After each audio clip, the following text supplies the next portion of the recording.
Adrien Thibault, qui est chercheur, sociologue, politiste à l'Institut de recherche sur le Maghreb contemporain, l'IRMC. Bonsoir, bienvenue au Studio 10. Bonsoir Hatem, merci de me recevoir.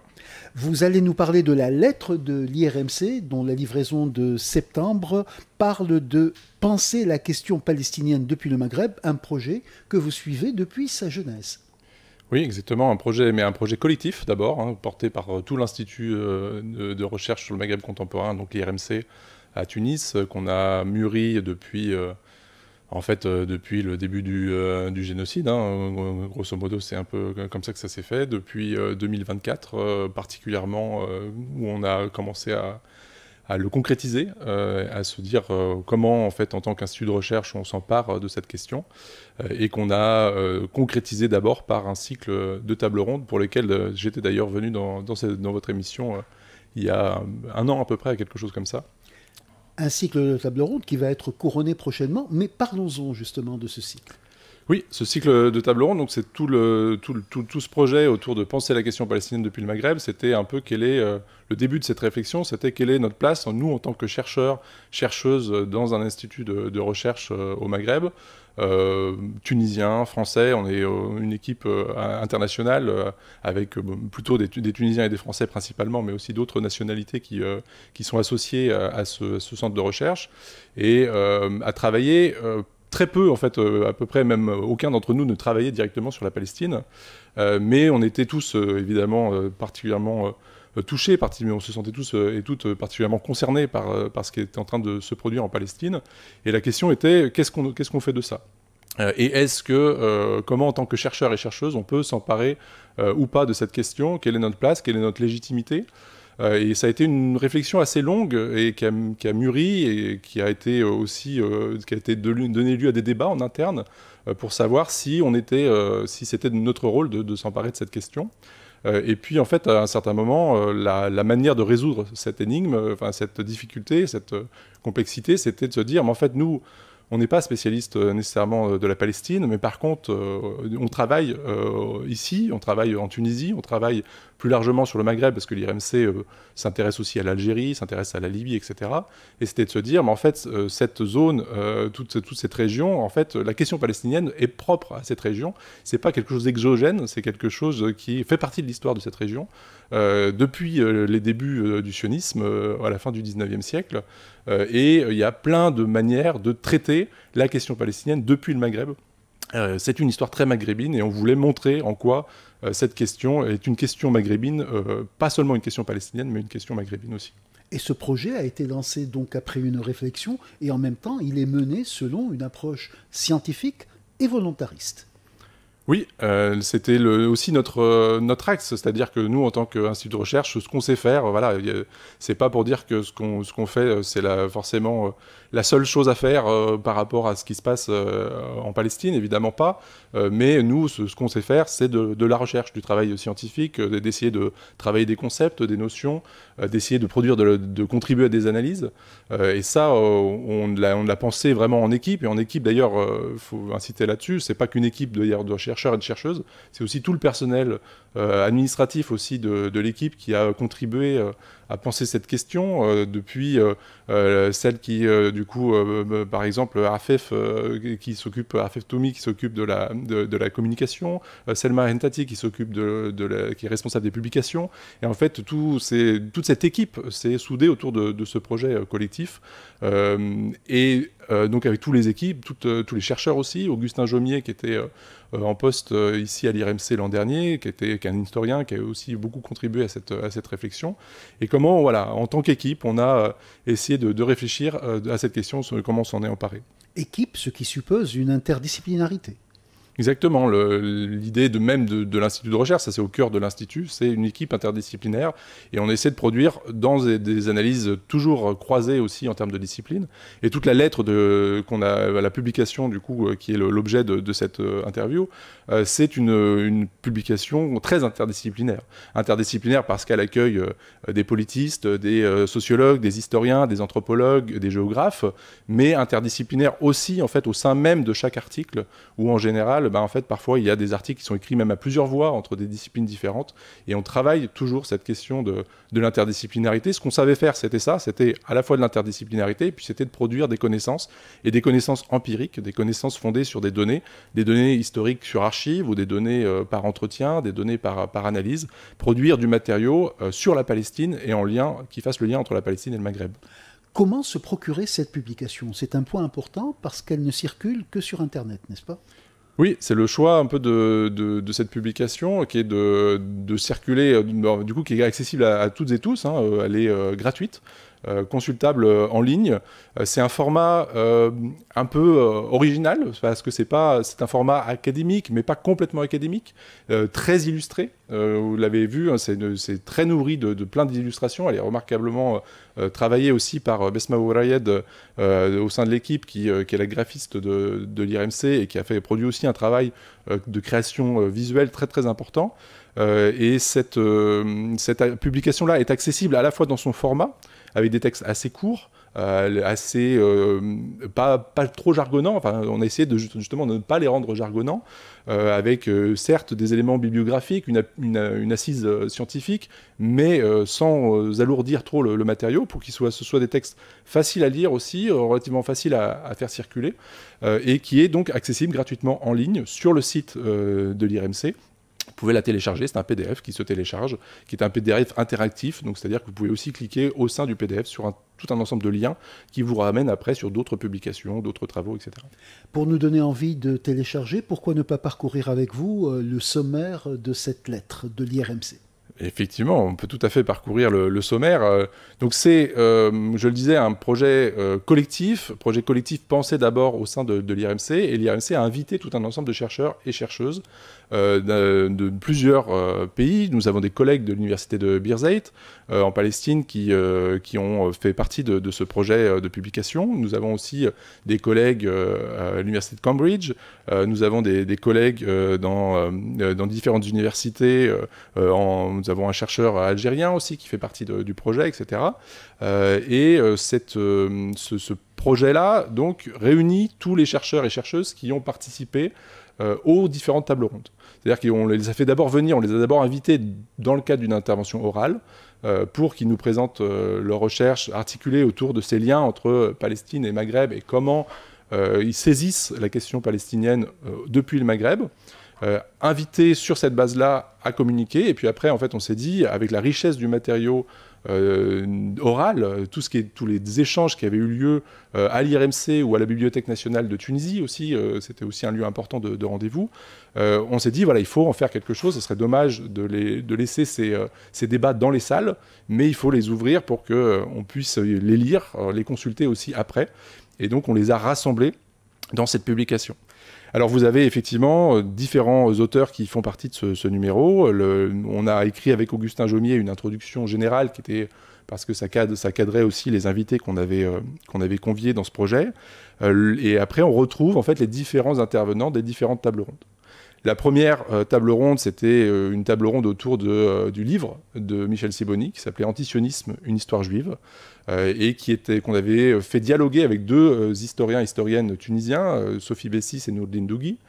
Et cette table ronde a donné lieu, c'est le premier texte, qui est aussi, en fait, c'est plein de formats assez différents selon les textes. Le premier texte, ici, c'est un texte qui est issu des échanges, des débats qui ont eu lieu à l'IRMC, qui ont été réécrits, retravaillés par les auteurs, aussi par Selma Ntati et par moi-même, pour recomposer un texte nouveau qui va plus loin dans l'analyse autour de cette question de l'histoire juive, de l'antisionisme. Vous avez tenté de garder également cette spontanéité de l'échange.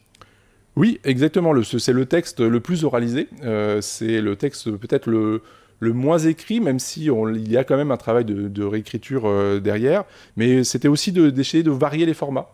Donc il y a des formats plus oralisés, il y a des formats aussi à deux voix, c'est-à-dire que deux chercheurs qui travaillent sur deux contextes différents, et c'est le texte suivant, le texte de Ouroub El Arbed et Charles Grémont, qui font une comparaison, qui sont deux chercheurs, l'une travaille sur la Palestine et l'autre travaille sur l'Azawad, cette région du Nord Mali, et ces deux chercheurs ensemble, du coup, travaillent à une comparaison, essaient de monter en généralité à partir de ce qu'ils observent, pour montrer les points communs qui existent entre la situation coloniale en Azawad et la situation coloniale en Palestine. Et ici, on a un texte à deux voix qui est aussi un objet, un peu un ovni scientifique, parce que ce sont d'abord deux textes, deux chercheurs qui ne travaillaient pas ensemble, qui se sont rencontrés à l'IRMC. Et à partir de ça, on a travaillé aussi, là encore, avec Selma Ntati, à retravailler ces textes pour produire un texte nouveau et un texte qui fasse le lien et qui montre en fait toutes les relations, tous les points communs qui existent à la fois entre l'histoire de l'Azawad et l'histoire de la Palestine. Et ça continue avec d'autres contenus dans ce sommaire qui est très riche en fait. Exactement, la suite, du coup, les 3 articles suivants sont organisés autour d'une autre table ronde qui avait lieu sur les comparaisons entre Algérie et Palestine.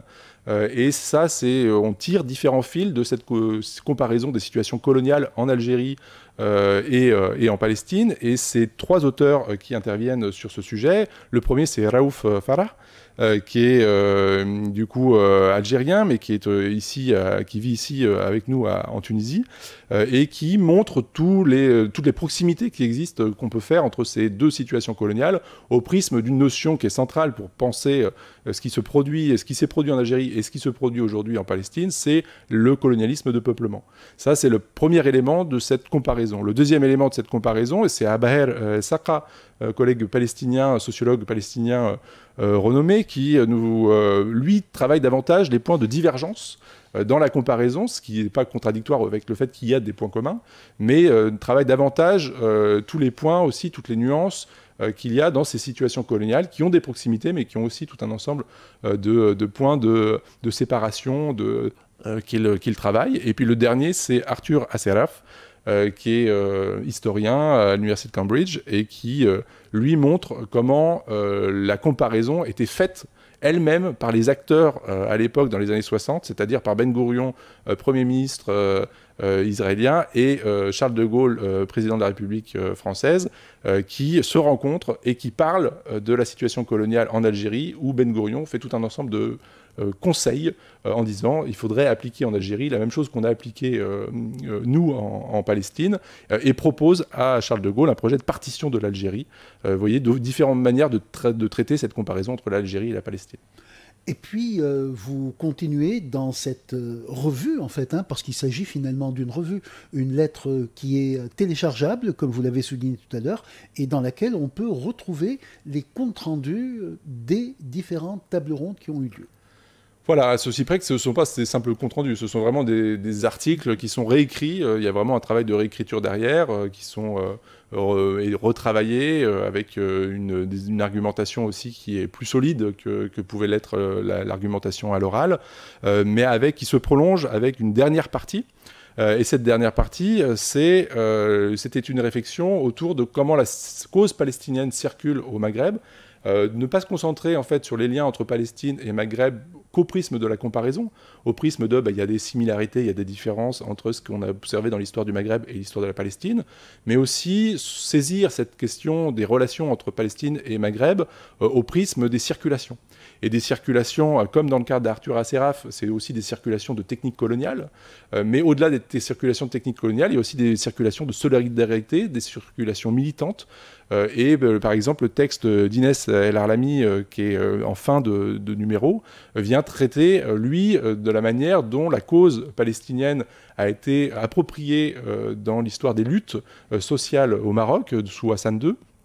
Et c'est un autre exemple de la manière dont on peut tirer des fils entre l'histoire de la Palestine et l'histoire du Maghreb. Est-ce qu'au-delà de la publication en ligne de cette lettre de l'IRMC, il y aura d'autres rendez-vous qui permettront de discuter le contenu de cette lettre ? Alors, la lettre, en fait, le cycle de table ronde était une étape. La lettre a été une étape, mais à chaque fois, on ne sait jamais quelle est l'étape suivante. Quand on a commencé le cycle de table ronde, on ne savait pas qu'on ferait forcément une publication derrière, mais il nous a semblé que ça avait du sens par rapport à la qualité des échanges. Par rapport à cette publication, on ne savait pas qu'on ferait forcément quelque chose derrière, et aujourd'hui, on se dit, en fait, on a ouvert beaucoup de pistes, il y a beaucoup de pistes de recherche en fait dans cette lettre. C'est aussi un matériau qui a vocation à inspirer d'autres chercheurs à s'emparer de cette question. C'est un peu ce que j'essaie de faire dans le dernier texte de ce numéro, où je montre que moi, à partir de mes recherches personnelles qui ne portent pas sur la Palestine, en fait, si je réfléchis à la Palestine, je la vois dans plein d'aspects de mes recherches qui pourtant, a priori, sont très très éloignés. Et cette invitation-là, c'est une invitation plus générale et qu'on aimerait prolonger sous la forme peut-être d'un webinaire de recherche entre chercheurs. Pour le coup, c'est pas pour en faire un événement public, mais un événement de recherche pour continuer à produire de la recherche sur l'histoire de la question palestinienne au Maghreb, comment on peut la saisir, comment on peut aussi produire davantage de connaissances sur ce sujet, qui est en fait quand même encore très sous-exploité, sous-étudié, et on peut, je pense, aller beaucoup plus loin là-dedans, et c'est un projet qu'on a envie de porter aussi toujours collectivement, hein. Là, moi, j'interviens, mais c'est toujours un cadre beaucoup plus collectif. La recherche ne se fait pas tout seul. Moi, j'ai coordonné ce numéro, mais avec toute l'équipe de l'IRMC derrière moi. L'idée, c'est aussi de prolonger ce travail par une aventure toujours collective. Une dernière question, Adrien Thibault. Cette jeunesse du projet que vous décriviez tout à l'heure a impliqué toute une équipe au sens large à l'IRMC. Est-ce qu'il y aura une rencontre de cette équipe justement autour de ce produit, la lettre de l'IRMC ? Figurez-vous qu'aujourd'hui, on était en masterclass avec des étudiants et étudiantes algériennes de master et de doctorat. Et que ça a donné lieu à une séance extrêmement riche autour de la question de la lecture des textes en sciences sociales, de la production des textes en sciences sociales. Et on est parti de l'exemple de cette publication pour avoir une discussion avec les membres de cette masterclass. Et c'était extrêmement intéressant, extrêmement riche.